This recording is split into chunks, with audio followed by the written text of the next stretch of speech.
At ayan na nga, simulan na natin ang paglilinis sa kwarto ni ate.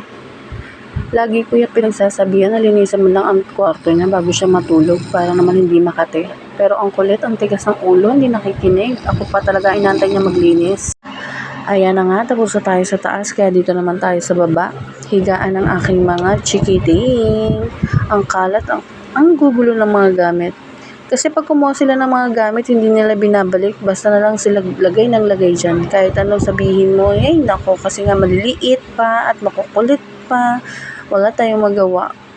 Kaya maglinis na lang tayo. Kesa ma-stress pa tayo, linisin na lang natin ang kalats nila. After nating maglinis, alam na ang kasunod, susundo sa mga estudyante. Nalibang ako sa kalilinis, alas 5 na nga pala. Susunduin ko pa si kuya. Ayan na nga, nasundo ko na sila. At dahil hindi naman umuulan, sabi ko sa kanila maglakad na muna kami. Pagod na nga ako sa paglilinis, pero nakuha ko pa rin na maglakad. Para naman ma-exercise at para naman daw pumayat. Para daw ako sumeksi na, sabi nga ng anak ko, ang taba-taba ko na daw kasi.